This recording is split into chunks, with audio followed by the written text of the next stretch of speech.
Hey Internet, it's me. So we watched Saw 4. What'd you think? It's neutral, middle of the road. They were trying to continue the story and not quite grasping at straws, but just throwing too much in there and hoping something sticks. And it was fine. I kind of had the same impression. I liked the other three. They were all good. And I liked... you can tell the story was written for 1.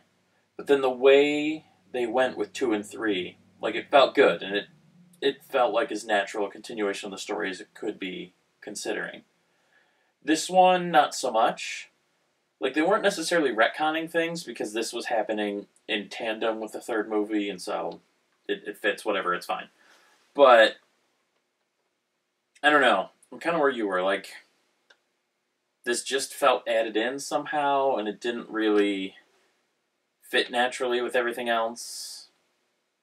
And a lot of it, too, there were some good parts. I liked the cinematography of how they kept shifting between scenes by blending the 2 scenes. Yes. That was really cool. I liked that effect. They did it 2 or 3 times, and every time it looked really good. And,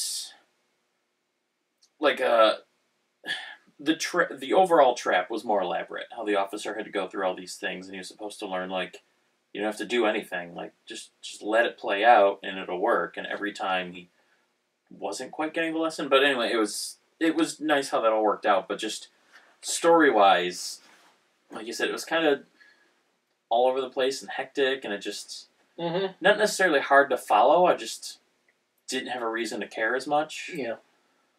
They're trying to throw all these new characters and set up more things for other movies. Yeah. You're that's not why I'm here.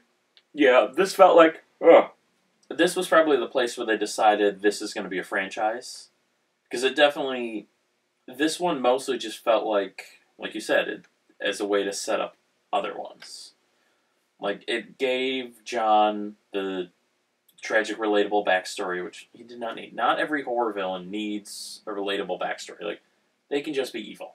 It's why I like Chucky so much. He's never had a redemption arc. They've never tried to give him that backstory. Just, he's a serial killer. And then he put his soul in a doll, and now, as a doll, still a serial killer. That's it. He's just evil.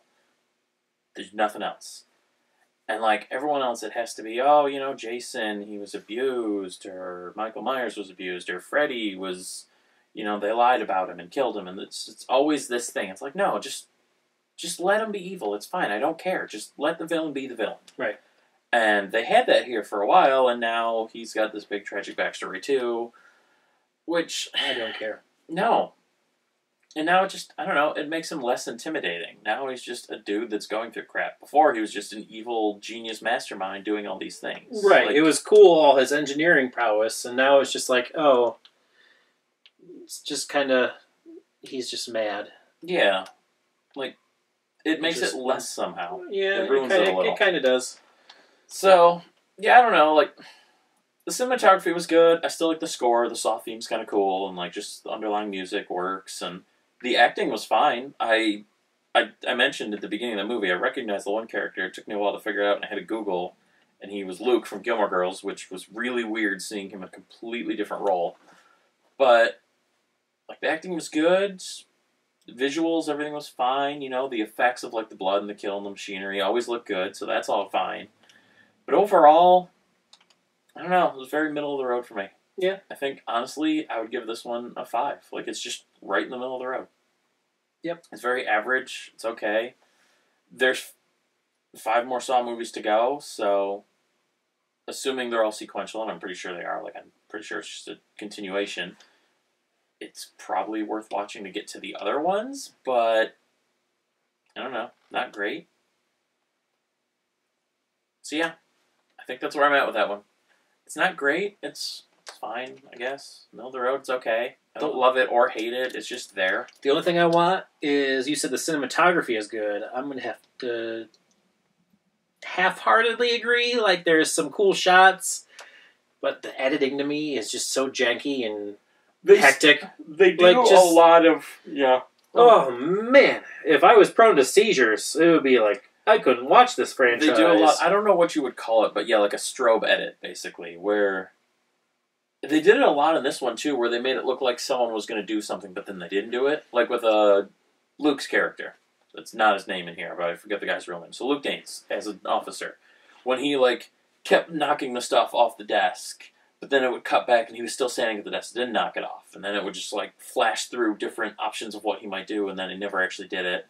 And then when he was in the interrogation room with the lady, you know, he like slammed on the wall like 4 different times, and he shoved the table out of the way. But then he didn't actually do that either, and it just kept doing like these rapid, weird cuts.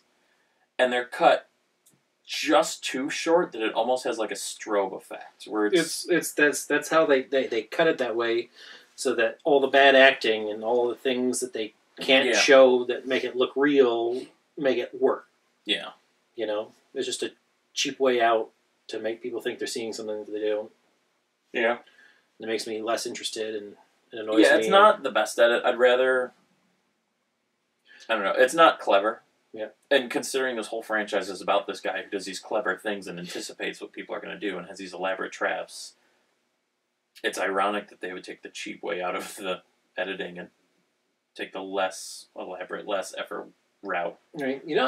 So far, every tape played has been played by the person who is supposed to play it. That's like the odds of winning the lottery. Well, seem to be about just as hard to get matches, making sure that the right person ends up at the right spot at the right time to play the tape, to do all the shit. Okay, yes, I'll give you that caveat. The right person is always there. I was gonna say, because in the second movie, it was the I don't remember anyone's name, the black guy. He was the one that played most of the tapes because he was the one that kept finding them or putting them in the player. Mm-hmm. But at that point, they weren't his tapes, but everyone else was always in the room and heard the tape. Yeah. But yeah, I mean, well, especially this one, because this had the cop there, Riggs. He had to go all over the town. So there's so much room for error there, like for someone else to stumble across things. Even just like some homeless guy going into an abandoned building and like he got stuff. All the G's right to know that it was Gideon Warehouse. Yeah, like no smart person would have ever gotten that. No. That was just too. When it said go home, I would have immediately assumed, oh, there's something else back at my house that I missed, and I would have went to my home. Right. I know the Black G was different looking, but I would have never assumed it was part of the especially logo of in the Gideon. heat of the moment with everything going on. No, you'd go back to your house. Yeah, there's so much. Yeah, this should have been a short 2-minute video because we got so many more Saw movies to get to. Yes, but now we're nitpicking shit to death. But yeah, no, it's I don't know, just average. I like the first 3. 1 and 3 were really good. Yeah, 2 was okay. This one's fine. Yep. So, I think it's gonna just be the backstory of the detective now and how come he's Jigsaw's next guy. I hope not. There's gonna be some other person that's gonna have to help him, and then we're gonna get that story come, movie 8. Yeah. I hope they don't get slogged down in the backstory and the tragic villains. Like, just move forward. That's what I want. Just keep rolling forward. Just keep getting the elaborate traps and the setups and people trying to escape. And that's the interesting part. Saw 10 just came out in theaters. I don't know how. I don't know why. How? I don't understand. Well, I get why, but why? We'll know soon enough. Stop it. Okay, so we'll see you tomorrow for the next one. And hopefully it's better than this one.